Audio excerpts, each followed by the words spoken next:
Jadi ARI itu merupakan salah satu pusat kebudayaan Perancis yang berlokasi di Makassar. Nah, jadi kita mulai sesi utamanya yaitu nonton film. Nah, kita bakal masuk dulu trial class. Nah, dipandu oleh salah satu native speaker yang langsung didatangkan dari Perancis. Nah, yaitu Eloaka dan juga Kak Habibi sebagai salah satu mahasiswa sastra Perancis rendah. Sundays, comment tu l'appelles? Mais l'anglais, ça dit c'est plus simple. Ça dit c'est plus simple. But then, yeah, you could call it the 5 phases of the grief, like happiness, sadness, and then you're mad, like mad. La colère. La colère. La colère. La colère. Here comes the thing that you love to do. Go ahead. La colère. La colère. Yeah. La colère. Angriness. Colère. And then you're kind of wondering what's going on. Like, huh?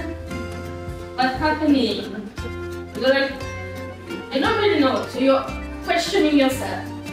Questioning is l'interrogation. L'interrogation. Interrogation. Ah, that's better. Interrogation. Interrogation. Interrogation. Très bien. Tiens.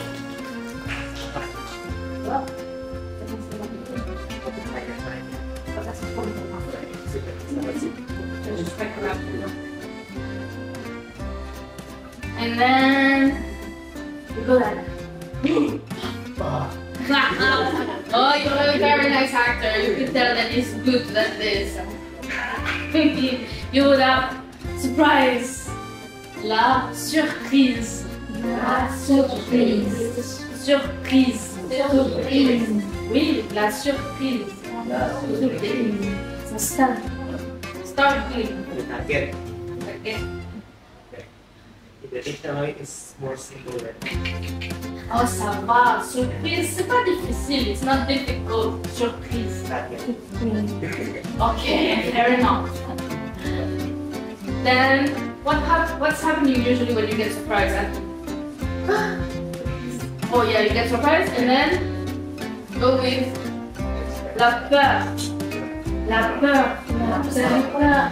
You're scared. Like in a horror movie, like your heart beats fast. La peur. It's not laughter. Oh non, ça c'est la fin. When you're hungry. Do you agree? Yeah. I don't know. They could. So yeah, there's no practice, but you will understand it easily, more easily through time while practicing. Learning by doing. Nah, masing-masing itu. Learning. Setelah kita di bagian yang paling kita nanti-nantikan yaitu sesi nonton film. Nah, jadi film yang bakal kita nonton itu adalah film dari Prancis yang disutradarai oleh John Steele. Nah, jadi film ini itu dia diterbitkan pada tahun 2001 teman-teman. Nah, jadi film ini karena saya sudah juga nonton filmnya. Nah, jadi film ini tuh menurut saya sangat-sangat bagus sekali. Itu sepanjang saya nonton filmnya itu kayak wah, itu kayak sangat-sangat ulala begitu kayak gemes. Nah, jadi ceritanya itu tentang seorang wanita namanya itu Emily. Nah, Emily itu sifatnya itu kayak pendiam dan juga kayak malu-malu begitu. Nah, ketika dia menemukan sebuah kotaknya itu sangat-sangat misterius. Nah, dia mengembalikan kotak itu. Nah, setelah dia kembalikan kotak itu, dia merasa kayak wah, mau kak membahagiakan semua orang. Ternyata setiap kali dia menemukan sesuatu dan dia mengembalikan kepada pemiliknya, rasanya tuh kayak jadi kayak berbeda dengan sebelumnya. Nah, jadi tanpa berlama-lama lagi, mari kita nonton videonya.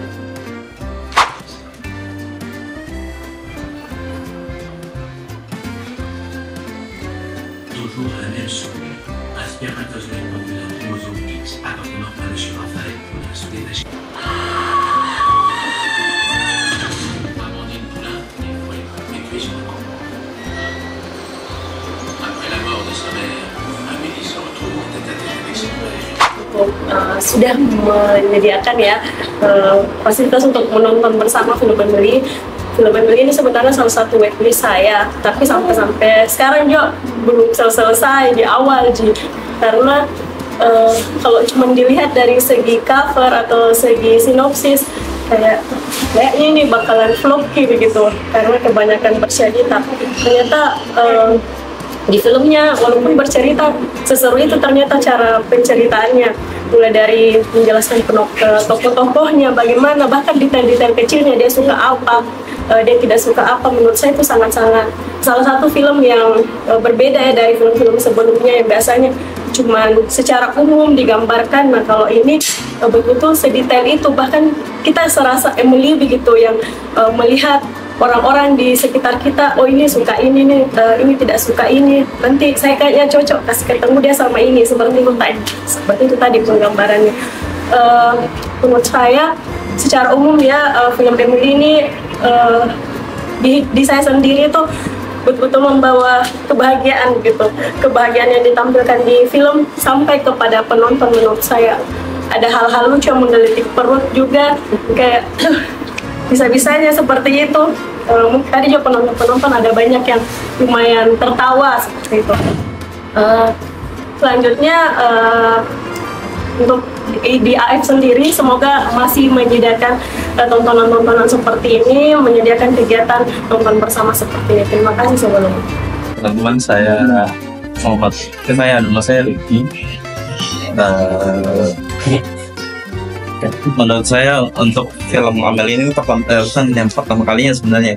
Jadi pernah nonton, cuman tidak selesai. Jadi pakai bagian awalnya gitu. Dan tidak expect sebenarnya sebagus ini, apalagi di babak terakhir filmnya.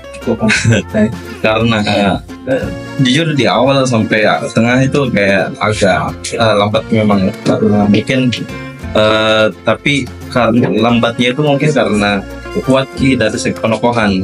Di awal itu tokohnya itu kita betul-betul relate dan ikut sama tokoh-tokoh yang ada di sana. Jadi sekecil-kecil detail-detailnya itu kita bisa paham sama sinus dan karakter.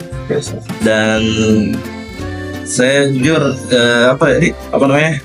ini pengalaman menonton yang baru sebenarnya, karena saya tipikal film kayak begini sebenarnya main jarang, kayak komedi yang kayak dari segi shoot dan sebagainya itu heboh, tapi romansanya itu jalan gitu. Terus maksudnya romansanya itu sekental itu kayak biasanya kan kalau komedi itu biasanya lebih berat komedinya tuh ya. Biasa kayak romansanya itu justru disimpan di kayak breadcrumbs gitu. Jadi ya bagus banget gini yang Oli. Jadi apa lagi? Itu cuma kan. Menurutku sudah jarang ya film-film seperti ini sebenarnya diproduksi, film-film yang betul-betul film semua sebagian besar cerita yang ada di dalam film ini yang betul-betul saya hanya tinggal di dalam film, dan menurutku ini salah satu bentuk kekuatan sinema ya, yang dia membawa kita keluar dari realitas yang kita jalani sehari-hari. Sebenarnya ini film yang kutonton 9 tahun yang lalu dan kuputuskan untuk tonton ulang kembali karena agak kurang di kepala aku, nggak ingat nih detail ceritanya. Dan sebenarnya sejak beberapa pekan yang lalu saya mau rencana untuk nonton ulang, dan ternyata aku dapat di Instagram, jadi kuputuskan untuk gabung di sini. Jadi di awal-awal aku pikir ceritanya karena detailnya sudah tidak kuingat, jadi ketika saya kumpulkan kembali pasal-pasal yang ada di kepala aku mengenai film ini, sempat gak khawatir endingnya bakal klise kayak oh ternyata Amelie yang pemalu ini diselamatkan sama laki-laki, dan kemudian itu misalnya akan tidak relate sama kehidupan sekarang di mana seharusnya relasi antara perempuan dan laki-laki di dalam romansa itu, di dalam hubungan relationship itu harusnya setara. Tapi menurutku di endingnya itu Amelie tetap punya agensi, sekalipun di akhir diperlihatkan bahwa akhirnya hidup Amelie lebih bahagia karena dia bersama laki-laki yang dicintai, tapi sebenarnya pesannya bukan seperti itu. Amelie bukan perempuan yang diselamatkan laki-laki, tapi justru ini memberikan semacam agensi kepada Amelie bahwa seorang gadis yang masih muda dan sepanjang hidupnya dia pemalu, dia takut bergaul dengan banyak orang, akhirnya berani memutuskan keluar dari zona nyamannya, dan itu dilambangkan dengan akhirnya dia memberanikan diri membuka dirinya untuk laki-laki yang dia sukai.